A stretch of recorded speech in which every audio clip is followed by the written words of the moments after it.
Супер ТВ'нин көрүүчүлөрү. Эфирде Шоу Ньюс. Шоу бизнес айдыңында эмне кеп? Жаңылыктарга назар буралы. Бүгүн 12 январда Кыргыз Республикасынын эмгек сиңирген артисти Айчурок Эманалиева 53 жашка толду. Ырчынын уулу Арлен менен кызы Аэлитадагы дал ушул күнү төрөлгөндүктөн күн күнөөкөрлөрү туулган күндү үчөө биргеликте белгилеп келишет. Биз бүгүн таң эрте Айчурок айымга байланышканыбызда ырчы бул ирет туулган күнүн белгилебей тургандыгын айтты. Иш-чараларга катышып бошобой жүргөндүктөн бул жылы туулган күнүмдү адаттагыдай отуруш кылып өткөрбөй турган болдум. Ал эми кызым Аэлита туулган күнүн курбулары менен автобуста өткөрөт. Бул жылды туулган күнүбүз жаңы президент шайлап стабилдүүлүк орногон учурга туш келип калды.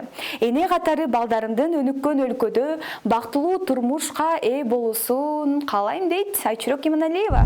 Кыргыз Республикасынын эмгек сиңирген артисти Мирбек Атабеков өлкөдөгү саясий кырдаал тууралуу дагы бир ирет үн катты. Анын билдирүүсү бул жолу куттуктоо болду. Учурда АКШда жүргөн Атабеков баракчасына Садыр Жапаровдун тарапташтары жеңишиңер менен куттуктайм.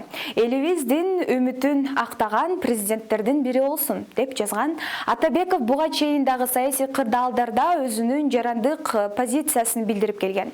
Алсак былтыр 4 октябрда парламенттик шайлоодон кийин элдик толкундоого ырчы жубайы Мээрим Төлөпберген менен катышкан.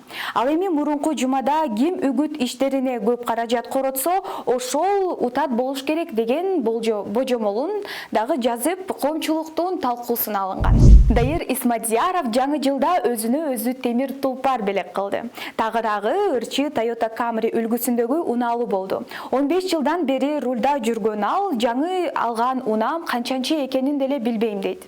Ырчынын тулпары ак жолтой болуп дөңгөлөгүнөн шамал өтүп турсун дейли. Назира Айтбекова өлкөдө өткөн шайлоону легитимсиз деп атады. Бул тууралуу ал социалдык тармактагы баракчасына жазды. Мен эмнеге бул шайлоого барган жокмун. Легитимсиз парламент, легитимсиз баш бакан, легитимсиз шайлоо уюштурду. Жыйынтыгы дагы легитимсиз. Бул шайлоону тааныбайм деп жазды ал. Айтбекованын бул пикири учурда интернет колдонуучулар арасында кызуу талкууга алынууда. Жакында эле кош бойлуу экенин ачыктаган Куудул Гүлжайна Атаканова Супер ТВга жеке жашоосу тууралуу маек курду. Куудул айтымында ал мындан 3 жыл мурун турмушка чыккан. Ак некем жолдошум бар дейт Атаканова. Ошондой эле учурда кош бойлуу болгон ал жасалма уруктандыруу жолу менен бала күтүп жатышканын айтты. Маекти толугу менен Супер ТВ каналынан көрө аласыздар.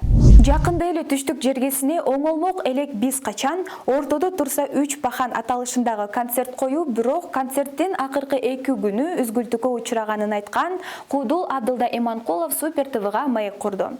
Ал учурдагы бийлик аларга карата көрсөтүлгөн кысымдар, саясат жана чыгармачылыктагы пландары тууралуу айтып берди.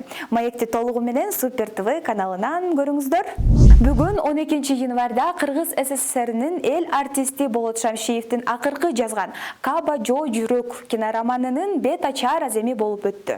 Иш-чарага режиссердун үй бүлөсү жана кыргыз киносуна салым кошуп келе жаткан инсандар катышты. Шоу бизнес жана маданият тармагындагы соңку жаңылыктар ушулар болду. Кайрадан көрүшкөнчө.